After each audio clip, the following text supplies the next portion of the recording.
In the middle of China's most remote desert, there's a full-scale replica of an American aircraft carrier, and China has been using it for target practice.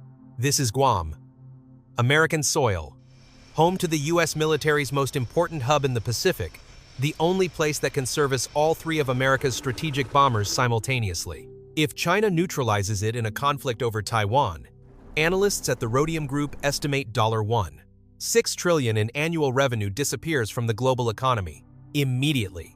That's your iPhone, your laptop, your car, because Taiwan makes 92% of the world's most advanced chips, and Guam is the lock on that door. I spent 40 hours cross-referencing 6 independent sources for this video.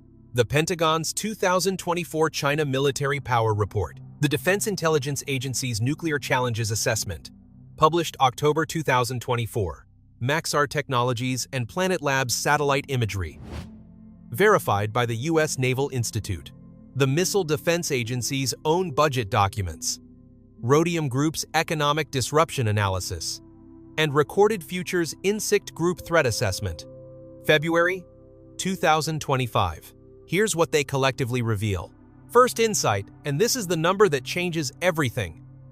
Guam's new 360-degree missile defense system won't be fully operational until late 2027. That's from the Missile Defense Agency's own documents. Now, here's the second number from Recorded Future's February 2025 Threat Assessment.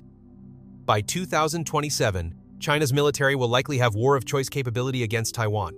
Same year, same deadline. China isn't just training to hit Guam. They're training to hit it inside a specific window before the defenses close. But how did we get here? And what exactly are they practicing in that desert? Let's start with what's actually in that desert, because most coverage stops at China built a fake carrier. Satellite images from Maxar Technologies show a full-scale replica of the USS Gerald R. Ford, America's newest and largest aircraft carrier. Built between March and April 2019, next to it, 2 Arleigh Burke-class destroyers mounted on a rail system designed to move back and forth. They're not practicing hitting a stationary target. They're practicing hitting a moving fleet. July 2024. New satellite images emerged from a second site, more than 20 replicas of F-35 and F-22 stealth fighters, several severely damaged. Evidence of repeated airstrike practice runs. Here's the detail that ties it together. Analysts at Taiwan's Naval Academy calculated the test range distance from PLA rocket force launch sites at over 2,500 kilometers, matching the exact distance to Guam. They aren't just building targets. They're calibrating the exact flight profile needed to hit American soil. Now, the weapon. The DF-26, officially nicknamed the Guam Killer by Chinese state media. Range: over 5,000 kilometers. Road mobile, meaning it can fire from anywhere in southern China. Its defining feature: a modular warhead design. One launcher, one missile. But the warhead can be swapped in the field between nuclear, conventional, or anti-ship variants. Your enemy can't know which is coming. The Pentagon's 2024 report identifies 3 existing variants. Private defense analysts estimate 250 launchers currently deployed, though Beijing doesn't publish these numbers officially. Then, on September 3, 2025, during a parade marking the 80th anniversary of Japan's defeat, China unveiled the DF-26D, a 4th variant, and this one is different. According to Defense Security Asia's analysis, the DF-26D integrates active radar seekers and multispectral sensors specifically designed to defeat THAAD and Aegis interception. It doesn't just reach Guam. It's built to get through Guam's defenses. This isn't theoretical. In August 2020, China live-fired 2 DF-26Bs into the South China Sea the same day a US U-2 spy plane operated near Chinese airspace. A direct, public message. And in 2025, CSIS China Power Project documented 163 separate PLA military operations in the South China Sea alone, a new record. December 2025 saw China's largest naval deployment since 1996. So China has the missile. They have the target replicas. They have the live fire experience.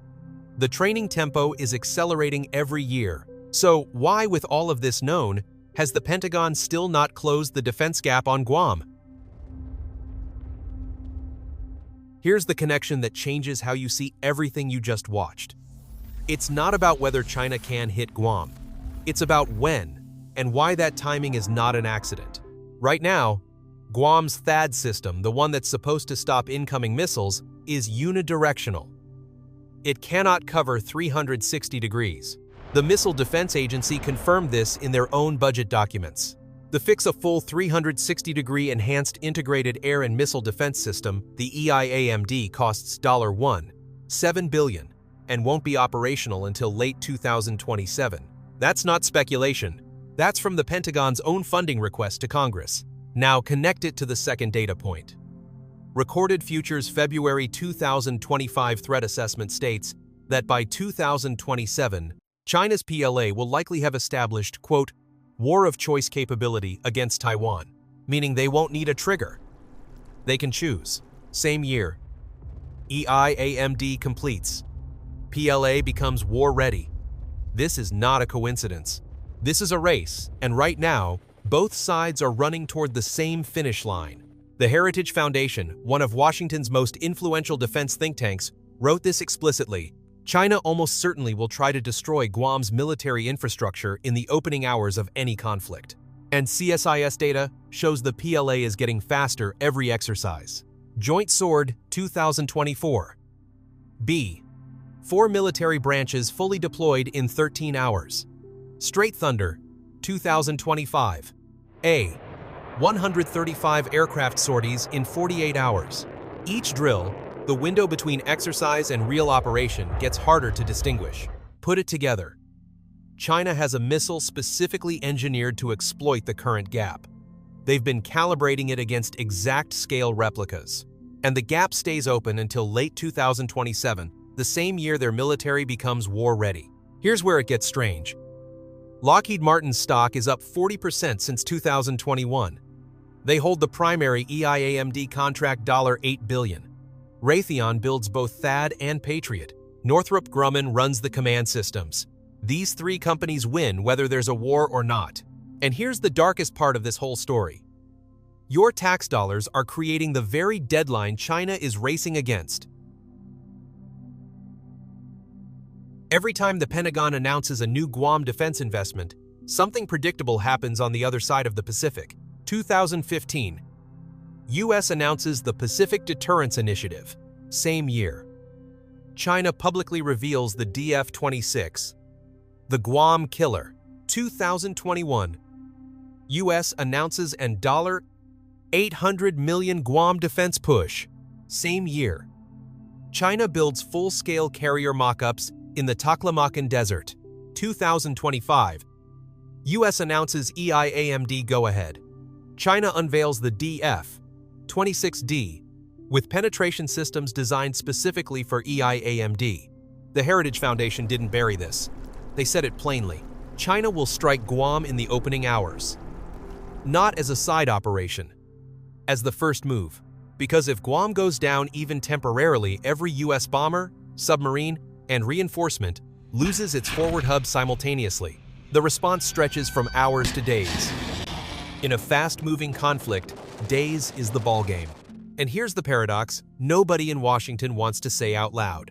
The more publicly the U.S. builds Guam, the clearer China's deadline becomes. Every announcement is a countdown clock telling Beijing exactly when the window closes.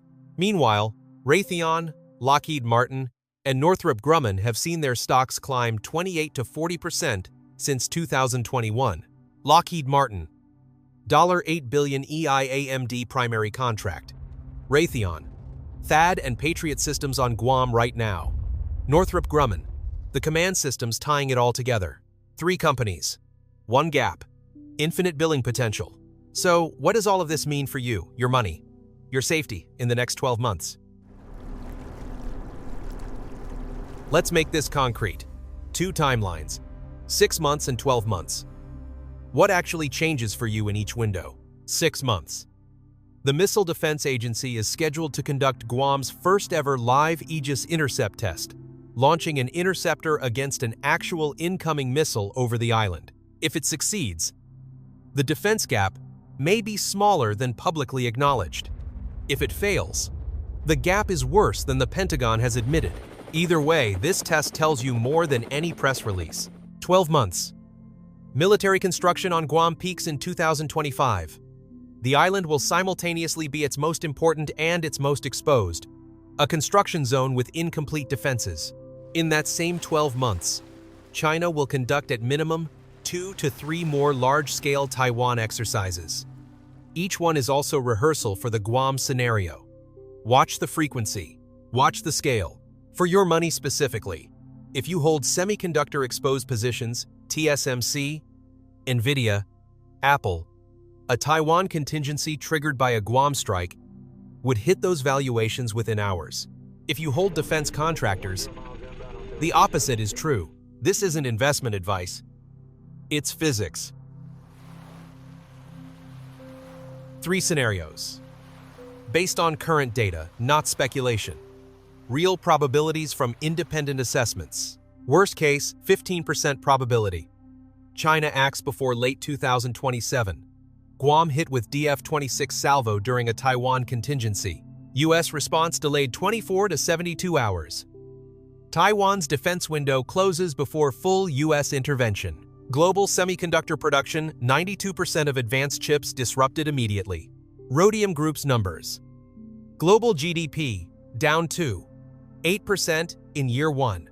Taiwan's economy shrinks 40%. $1. 6 trillion in annual revenue gone. This would be the most consequential economic event since World War II. Most likely 65% probability. Military standoff continues through 2027 and 2028. EIAMD reaches initial operational capability. The 360-degree defense closes the vulnerability window. China uses continued drills and missile displays as political leverage, not actual strikes. US and China negotiate a de facto Taiwan freeze, neither side willing to absorb the economic cost of actual conflict. Chip prices remain volatile but manageable. Defense stocks continue to outperform. Best case 20% probability. EIAMD deploys ahead of schedule. The defense gap closes completely before 2027.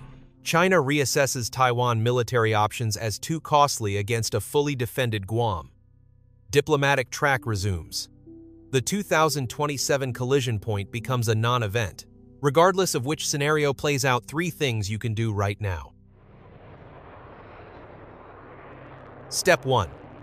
Watch the Aegis live fire test result. It will be publicly reported. A success or failure tells you more about real U.S. readiness than any politician's statement. Step 2.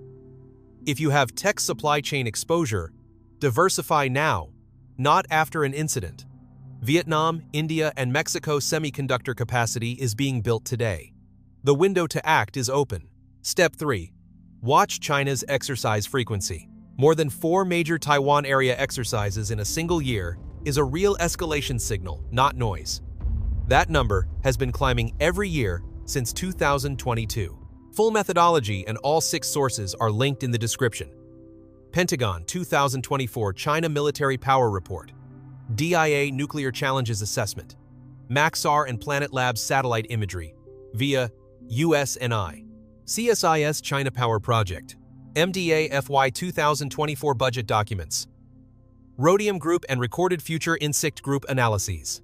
Now, what I genuinely don't know, and I want to be direct about this, I don't have access to classified PLA operational plans. The 250 launcher estimate is from private analysts. Beijing doesn't publish these numbers. The DF-26D's exact specifications remain partially unconfirmed in open sources.